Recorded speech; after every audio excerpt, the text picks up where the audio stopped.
ನೀವು ಯಾರನ್ನಾದರೂ ಗಮನಿಸಿದಾಗ ಈ ವ್ಯಕ್ತಿ ಸಮಸ್ಯೆಯನ್ನು ಮೇಲ್ನೋಟಕ್ಕೆ ನೋಡುವುದಿಲ್ಲ, ಅದರ ಕಾರಣ ಏನು ಅಂತ ತಿಳಿದುಕೊಳ್ಳಲು ಪ್ರಯತ್ನಿಸುವವರು ಅಂತ ಅನಿಸಿದರೆ ಅದಕ್ಕೆ ಕಾರಣ ಶತಭಿಷ ನಕ್ಷತ್ರ ಆಗಿರಬಹುದು. ಎಲ್ಲರಿಗೂ ನಮಸ್ಕಾರ. ನಾವು ನಕ್ಷತ್ರಗಳ ಸೀರೀಸ್ ಅಲ್ಲಿ ಇಂದು ಶತಭಿಷ ನಕ್ಷತ್ರ ಬಗ್ಗೆ ಮಾತಾಡೋಣ.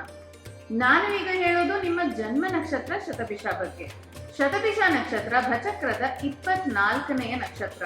ಇದು ಸಂಪೂರ್ಣವಾಗಿ ಕುಂಭರಾಶಿಯಲ್ಲಿ ಬರುತ್ತದೆ. ಇದರ ಅಧಿಪತಿ ರಾಹು. ಶತಭಿಷ ಜನ್ಮ ನಕ್ಷತ್ರ ಇರುವವರ ಮೂಲ ಗುಣ ಏನು ಗೊತ್ತಾ? ಪರಿಹಾರ ಕಂಡುಕೊಳ್ಳುವ ಶಕ್ತಿ. ಇವರು ಸಮಸ್ಯೆಯನ್ನು ಮಾತ್ರ ನೋಡುವುದಿಲ್ಲ, ಅದಕ್ಕೆ ಪರಿಹಾರವೇನು ಅಂತ ಹುಡುಕುವವರು. ಶತಭಿಷ ನಕ್ಷತ್ರದ ಸಂಕೇತ ವೃತ್ತ, ಸರ್ಕಲ್. ಶತ ಅಂದ್ರೆ 100. ಶತಭಿಷ ನಕ್ಷತ್ರ 100 ನಕ್ಷತ್ರಗಳ ಸಮೂಹವಾಗಿದೆ.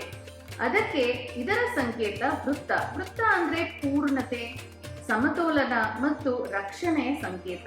ಅದಕ್ಕೆ ಶತಭಿಷ ಜನರು ಜೀವನದಲ್ಲಿ ಸಮತೋಲನವನ್ನು ತರಲು ಪ್ರಯತ್ನಿಸುವವರು. ಶತಭಿಷ ನಕ್ಷತ್ರದ ಅಧಿದೇವತೆ ಶ್ರೀ ವರುಣ. ವರುಣ ಅಂದ್ರೆ ಸತ್ಯ, ಶಿಸ್ತು ಮತ್ತು ವಿಶ್ವದ ಸಮತೋಲನವನ್ನು ಕಾಪಾಡುವ ದೇವತೆ. ಅದಕ್ಕೆ ಶತಭಿಷ ಜನರಲ್ಲಿ ಮೇಲ್ನೋಟಕ್ಕಿಂತ ಸತ್ಯವನ್ನು ಹುಡುಕುವ ಗುಣ ಕಾಣಿಸುತ್ತದೆ.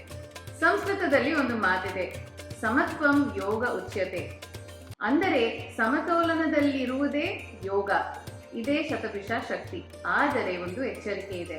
ಶತಭಿಷ ಎನರ್ಜಿ ಸಮತೋಲನದಲ್ಲಿ ಇಲ್ಲದಿದ್ದರೆ ಎಲ್ಲರಿಂದ ದೂರವಿರುವುದು, ವಿಡ್ರಾನ್. ತಮ್ಮ ಭಾವನೆಗಳನ್ನು ಮನಸ್ಸಿನಲ್ಲೇ ಇಟ್ಟುಕೊಳ್ಳುವುದು, ಎಮೋಷನಲಿ ರಿಸರ್ವ್.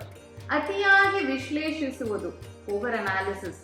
ಇತರರನ್ನು ಸುಲಭವಾಗಿ ನಂಬದಿರುವುದು, ಟ್ರಸ್ಟ್ ಇಶ್ಯೂಸ್. ಶತಭಿಷ ಜನ್ಮ ನಕ್ಷತ್ರ ಇರುವವರಿಗೆ ಸಮತೋಲನವನ್ನು ತರುವುದು ಒಂದು ಶಕ್ತಿ. ಆದರೆ ತಮ್ಮ ಭಾವನೆಗಳನ್ನು ವ್ಯಕ್ತಪಡಿಸುವುದು ಅಷ್ಟೇ ಮುಖ್ಯ. ನೀವು ಮನಸ್ಸಿನಲ್ಲಿರುವುದನ್ನು ಹಂಚಿಕೊಳ್ಳಲು ಕಲಿತಾಗ ನೀವು ಹುಡುಕುವ ಸಮತೋಲನ ನಿಮ್ಮ ಜೀವನದಲ್ಲೂ ಮೂಡುತ್ತದೆ. ಶತಭಿಷ ನಕ್ಷತ್ರ ಸಮತೋಲನವನ್ನು ತರುವ ಶಕ್ತಿ. ತಮ್ಮೊಳಗೆ ಸಮತೋಲನ ಕಂಡುಕೊಂಡಾಗ ಅವರು ಅನೇಕರಿಗೆ ದಾರಿದೀಪವಾಗುತ್ತಾರೆ. ಇದು ಶತಭಿಷ ನಕ್ಷತ್ರ ಬಗ್ಗೆ ಸರಳ ಪರಿಚಯ. ಮುಂದಿನ ವಾರ 25ನೇ ನಕ್ಷತ್ರವಾದ ಪೂರ್ವ ಭಾದ್ರಪದ ನಕ್ಷತ್ರ ಬಗ್ಗೆ ಮಾತಾಡೋಣ. ಜ್ಯೋತಿಷಾಸ್ತ್ರ ನಮ್ಮ ಭಾರತೀಯ ವೇದಾಂಗ. ಇದನ್ನು ಸರಳವಾಗಿ ತಿಳಿದುಕೊಳ್ಳಲು ಆಸಕ್ತಿ ಇದ್ದರೆ ಸಬ್ಸ್ಕ್ರೈಬ್ ಫಾಲೋ ಮಾಡಿ. ಧನ್ಯವಾದಗಳು.